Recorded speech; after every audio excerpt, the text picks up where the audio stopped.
Flying has been a part of my life for as long as I can remember. When I was a little boy, I loved birds and winged animals. And I wanted to fly like them. I wanted to see the earth and experience life like they did. I remember the first time I flew, I had control of the airplane. It was surreal. It's thrilling and it's exciting, and it commands all of your attention and respect. When my dad was 16, his father was in an airplane crash and was killed. You know, you never think something like that's gonna happen to you. That day, I said, oh, I'm gonna go with Christian and Doug, his friend and instructor, just to the ranch, just for a day trip. My mom, she said, you be really careful, you know. You come home or something like that. And I was like, yeah, of course we will. We always do. Looking back now, I believe that it was instinct. A mother's instinct.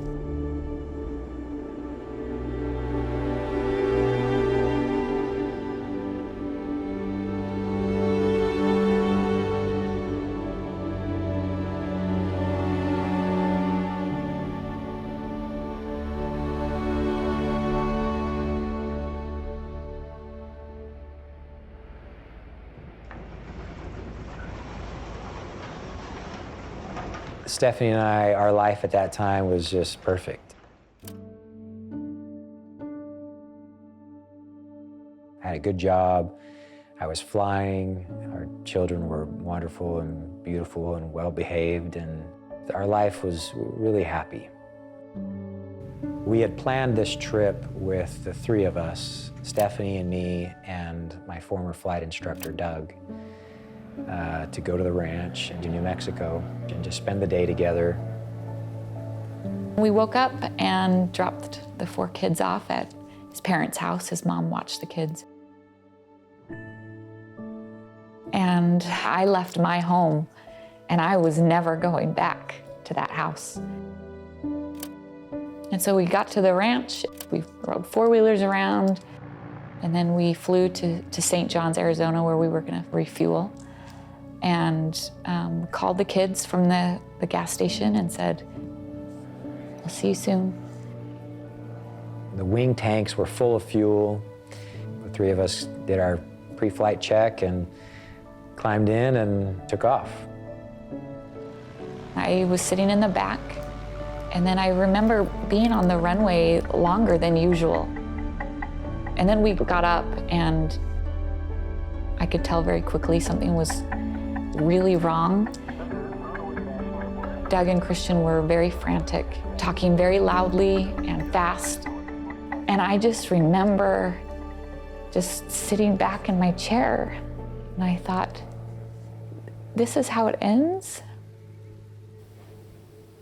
I don't want to die. And I remember closing my eyes, and I could see my kids. And I put my head in my lap, and I just kind of braced for impact, because at that point, I knew we were going down.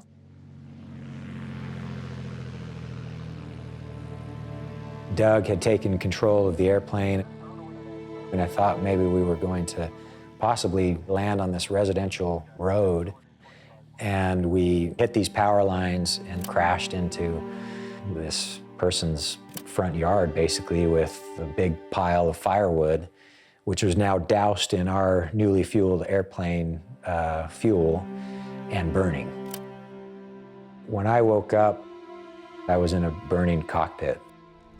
Fire was coming up and licking my legs, and smoke was starting to fill the cabin. It was hard to breathe, and this wood pile and a fence was obstructing our door opening. I was only able to get it open, it seemed like, just enough to get my head through. And as soon as I opened it, fire was coming through. I beckoned to Stephanie to follow me. But somehow I got out that door and through the fire and probably sustained all of my injuries then. When I went around the other side, Doug's side of the airplane was even worse, and I realized I couldn't get over there. And I looked back to see Stephanie, and I couldn't see her. And now I thought, oh no, am I the only one out of the airplane? The gravity of that was now, I was starting to feel that, and I just collapsed where I was. And I thought that all is lost.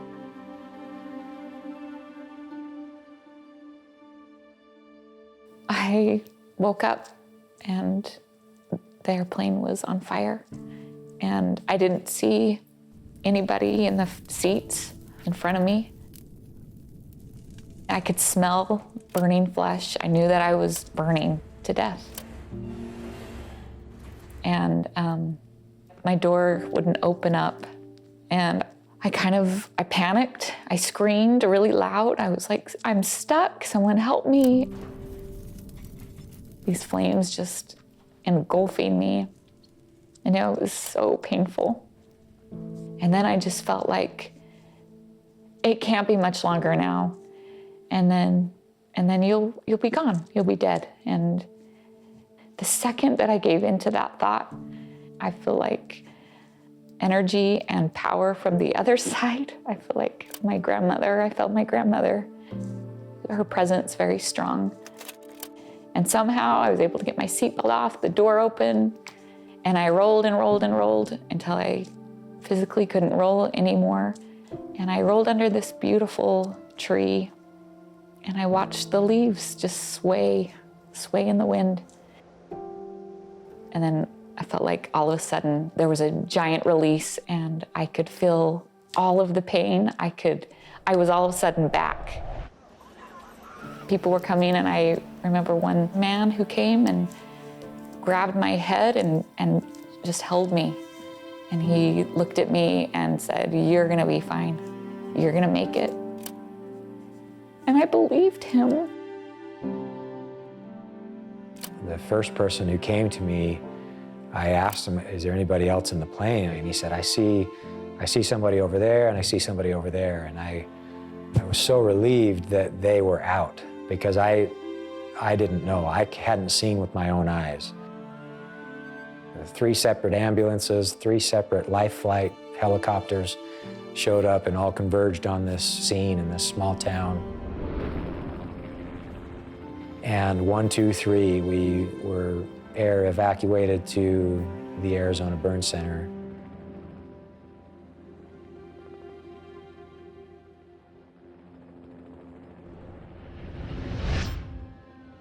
When Stephanie and Christian came in, Christian, I know, had about 40%-ish burn, and it was on his trunk, and that was the biggest issue because he had the spinal fracture. Stephanie, of course, was in a medically induced coma. She was bandaged from head to toe. Christian had trauma injuries that included his torso. He had facial injuries.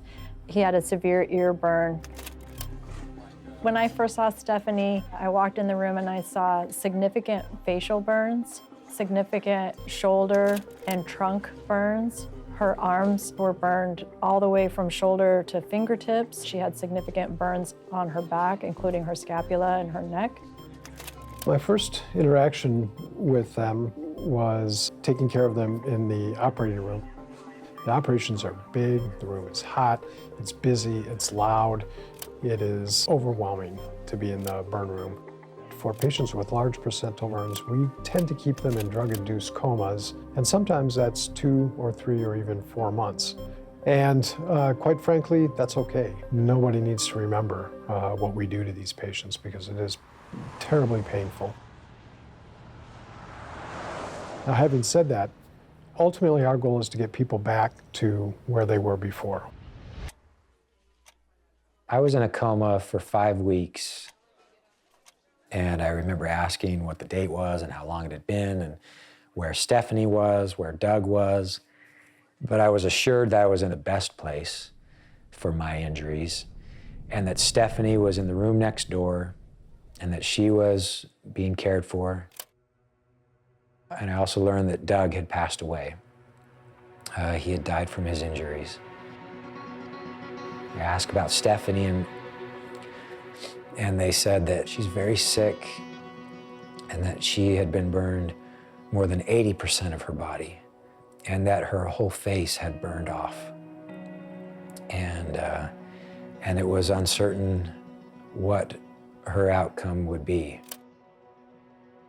Our perfect life was destroyed.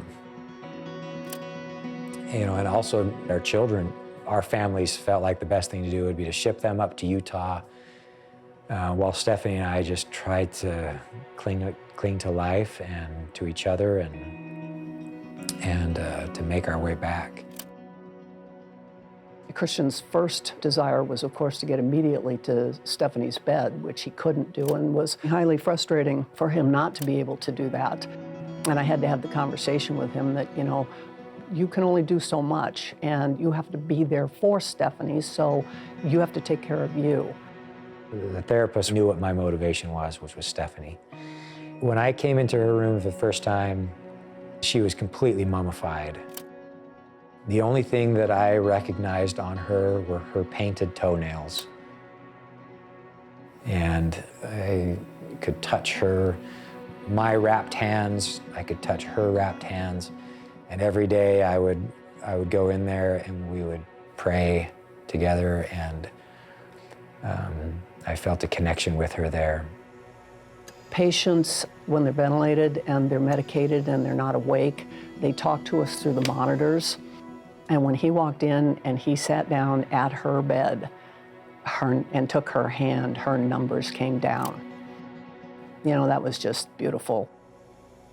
She knew he was there. Stephanie got really sick, and it was touch and go there for a while. And I remember talking to somebody in the family about the efforts that they were making with prayer and good thoughts. Within just a couple of days, things really turned around. You know, I've been in this business for a long time, and things don't turn around like that very often. It is an overwhelming memory from the time that the Nielsen's were here. I woke up and I looked at the whiteboard, and it said my name on it, and it said November 6th or something. And I remember being like, what? No, it's August. And I couldn't move. I couldn't talk. It was very, very strange and very claustrophobic. And then I remember seeing my mom and my oldest sister, Paige, come in the hospital room. And all of those memories of the actual airplane crash happening came right back to me. I didn't know what to do with those feelings. I didn't even talk to Christian. I didn't even know if he was alive. It was just a very surreal, scary experience.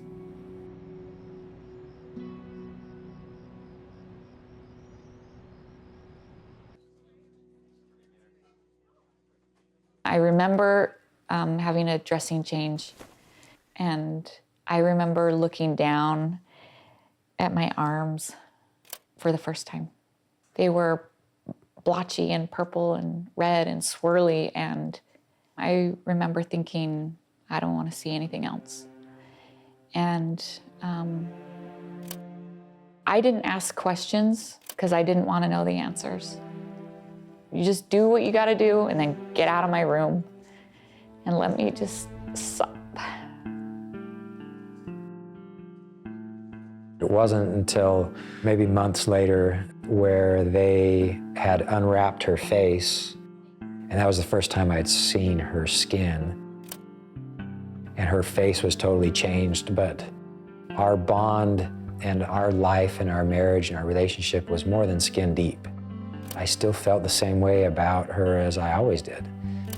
I had dark hair and freckles. That's not me anymore. If my kids knew what I looked like, they would die. would freak out. That's just the reality of it. So let's, get me out of here. What do I got to do to get out of here? I wasn't letting the process heal me. I think we have to let the process heal us. Man, for me, nights were hard.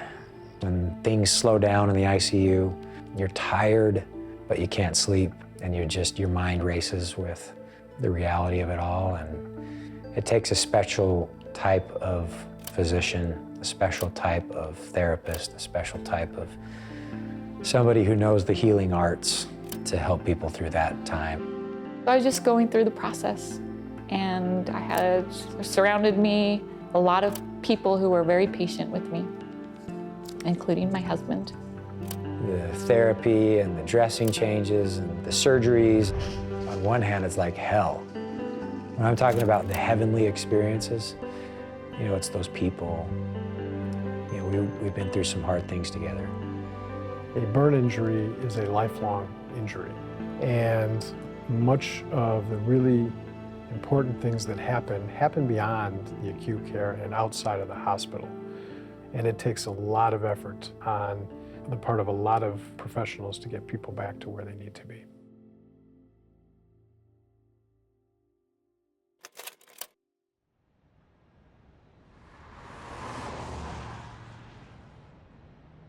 The first time that I actually really saw myself was actually in the burn unit in Salt Lake City. This is 5 months from the initial accident. Christian came and sat down with me on the hospital bed and said, "We can do this together." So we started, and I said, "No, I think I need to do this alone."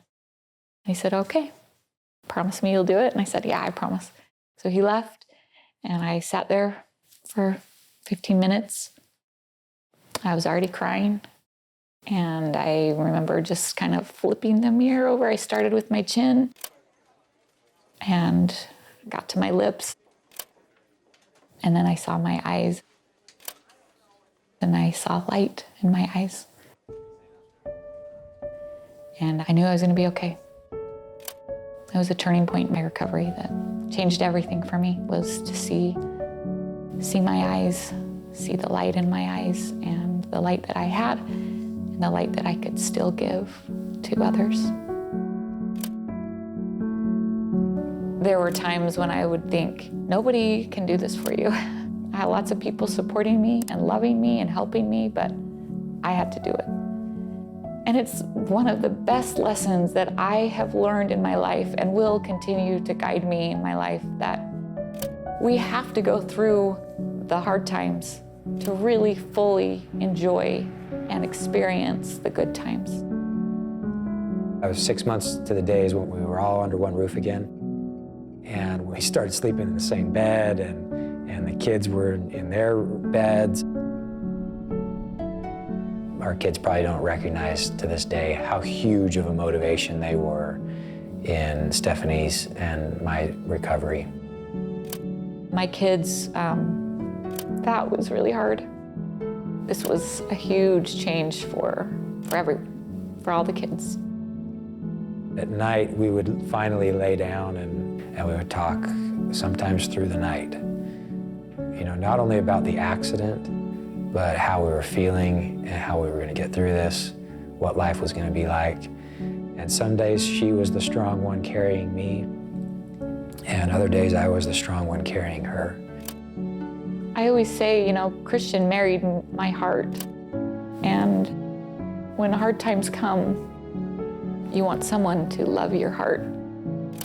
That's why I fell in love with him that second he walked in to my dad's office. We found each other's hearts. It's not just a silly story. It's a true love story. It's real. And it's what got me through.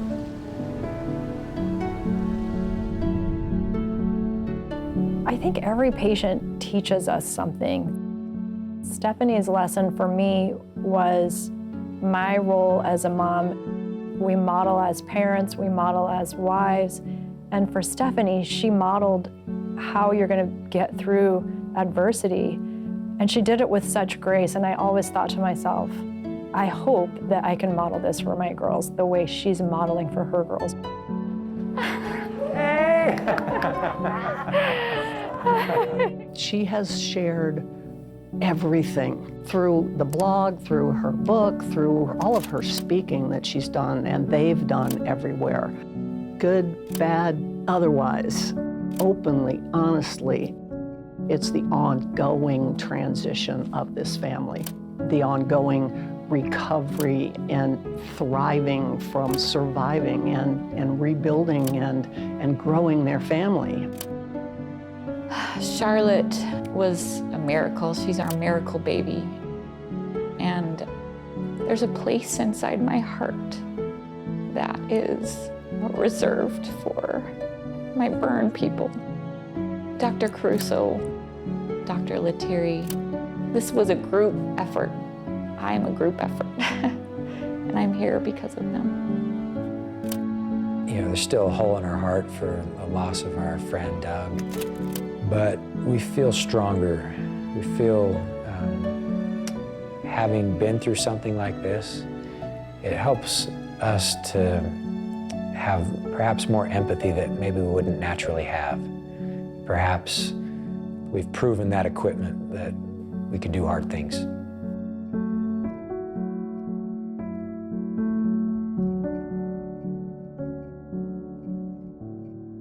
In addition to really being an unbelievably difficult physical and emotional journey, there's also a spiritual journey that goes along.